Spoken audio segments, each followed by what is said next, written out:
Hey, I'm Tim and this is Lucy and Indy, and today we're going to demonstrate how to build a pallet patio seat like this one. It's a fun and cheap way to add some funky furniture to your patio or deck. It doesn't require any specialized tools, parts, or expertise, so anyone can do it. And if you do have any questions, drop down into the comments below and let me know. I'll do my best to help you out. Enjoy. So like any project, the first step is to gather together the tools and materials that you're going to need. The essential things are a handsaw, a metal brush, a hammer, a Sharpie, a tape measure, some 80 grit sandpaper, some 1-inch and 2-inch construction screws, and a variety of ties from Home Depot. I used 4 2x4-inch fence brackets and some flat strong ties. Some personal protective equipment you'll need for this is a dust mask, some hearing protection, glasses, and gloves. Now, having some power tools on hand will make this project way easier, but they aren't necessarily essential. So if you don't already have these, don't worry, just watch the video and you'll still be able to do everything. You'll also need a clean working environment, and having some sawhorses or a surface to work on are always a good idea too. Next, you'll need to locate some pallets. A really important part of this project is finding high quality pallets for cheap or ideally free. I spent the morning searching online and I found a store not too far from here that's getting rid of some old pallets. We're gonna go check them out. It's important to make sure you find pallets that are heat treated, which will be indicated with a stamp like this, or maybe like this. Stay away from any colored pallets, as these have been treated with hazardous chemicals. The first place we checked out was giving away pallets. However, the ideal size for this project is 48 inches by 48 inches, and the pallets that they were giving away were 40 inches by 45 inches.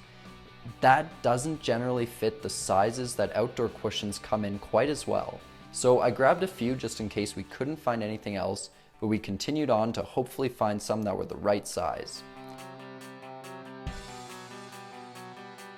Next, we went to a store that was selling their old pallets for $1 each, so we really had to splurge for those.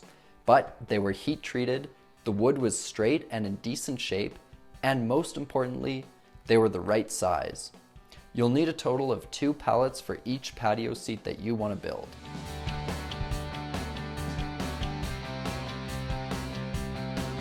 So we were lucky because we were able to find 2 pallets that are exactly the same, and that's relatively important for this project. You want your pallet to be the same shape and size. These are 48 by 48 inches, and the configuration of the boards is the same on both of them. So the basic plan here is to cut this pallet in half this way. We're going to be making one cut here, and then these 2 will stack one on top of another to give you the height. This is a low bench, so if you want to make a higher bench, you have to find more pallets of the same shape and size, and the higher you stack it, the higher it is. And then with this other pallet, we're going to be making the back part of the bench, so because the pallets are exactly the same, we know the supporting boards will line right up, and we'll use those to attach the back of the bench.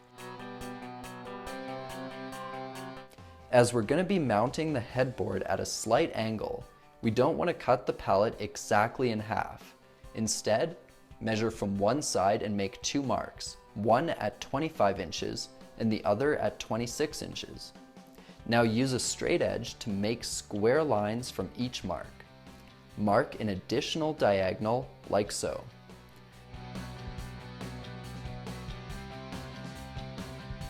Cut along the straight line that the top of the diagonal line connects to.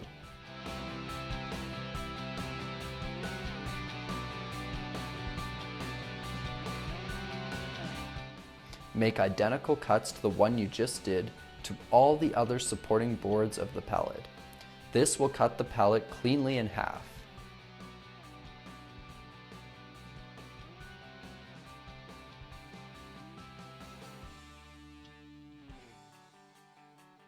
Now cut the diagonals that you marked and make identical diagonal cuts to the rest of the supporting boards.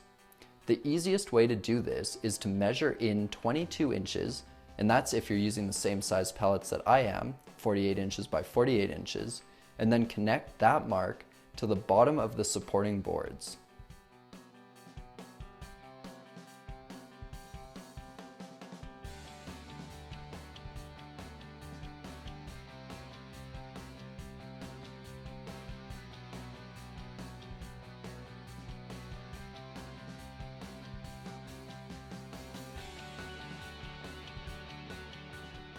Now all pallets will be slightly different, and I found that once I cut this one in half, the bottom of the half that's going to be the bench of the seat only had one board on it, which is problematic because it'll prevent it from sitting level when it's secured to the bottom of the seat.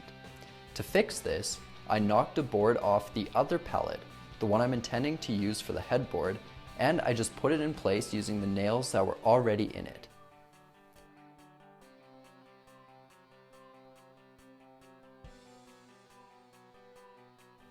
Next, we're going to prepare the wood. Start by brushing away any rough wood, dirt, or splinters off with the metal brush, and then sand it with the 80 grit sandpaper. This is a step where you can really spend as much or as little time as you like, but I recommend sanding it at least to the point that it won't give you splinters. This is definitely the most time-consuming step of this project, so if you can, I recommend you recruit some help. I passed the sanding off to Lucy and Indy, and meanwhile I started preparing the headboard. So we just finished sanding the top of the bench. As you can see, there's a big crack right in the front of it here. The wood that we got is a little older. It's been sitting outside for a little while, so it's kind of cracked up and a bit more splintery than newer wood would be.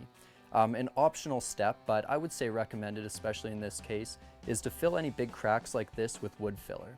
So right here, I have some wood filler and a putty knife, and I'm basically just gonna fill in this crack with the filler and we'll sand it down after it dries.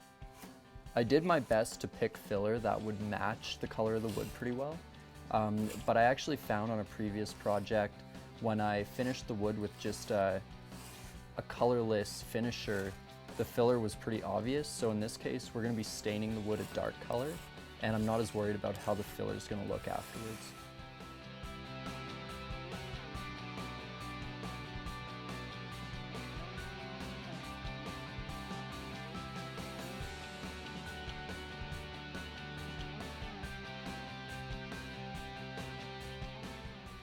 Before you can actually sand the filler down, you have to wait 20 or 30 minutes until it's dry.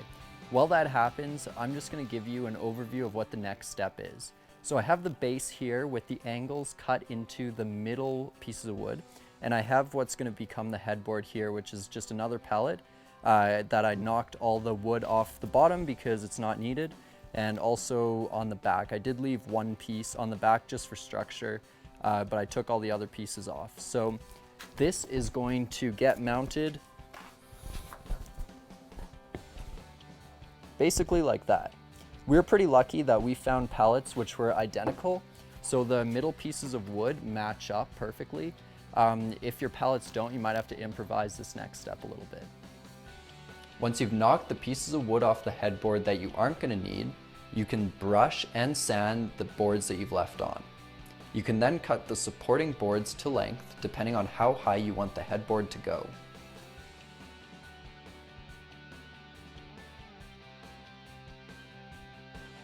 Stack the bench, the half of the pallet with the diagonals on it, on top of the bottom pallet and fasten them together by shooting some screws through the stacked boards. I found 2-inch screws at an angle, held the boards together without sticking out the back. But if your wood is thicker or smaller, then you might need to use different size screws accordingly.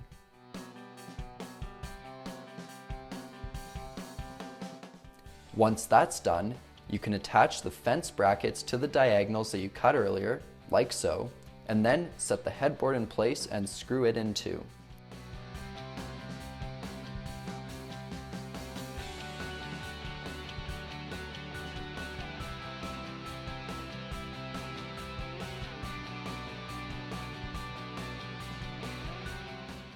Add additional flat ties as necessary to ensure that the headboard is secure and will support weight.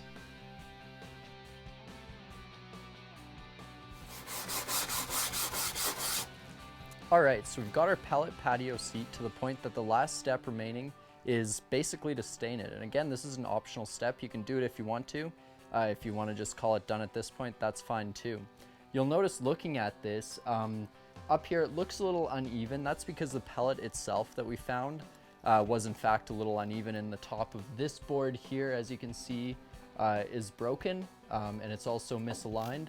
but you know, you're gonna be able to sit on it no matter how it looks. So come over to the back, I'll show you what the structural support on the back looks like. In terms of the structural support holding the headboard onto the bench itself, I used a variety of strong ties from Home Depot, as mentioned earlier in this video under the materials section. You can see it doesn't look super pretty. These screws are going in at a variety of angles, and that's intentional. I did that so that the wood wouldn't split quite as much. What really matters in terms of the structural support of this is that the headboard isn't going to come off when people are sitting on it. That to me is a lot more important than how it looks. That being said though, you could definitely implement your own design for holding the headboard in place. You could probably come up with something that takes a lot longer to do but looks a little better, so that's your call. The whole bench is pretty much finished except for the staining, which is my favorite part. We got this stain at the local hardware store. As you can see, it's already been used. Make sure you get an exterior stain so it's weatherproof and not an interior furniture stain. We picked the dark walnut color. You can still see the grain of the wood through the color, but it gives it a more uniform finish. But pick whatever color you like, and you can even go with a clear finish if you really like the grain of your wood.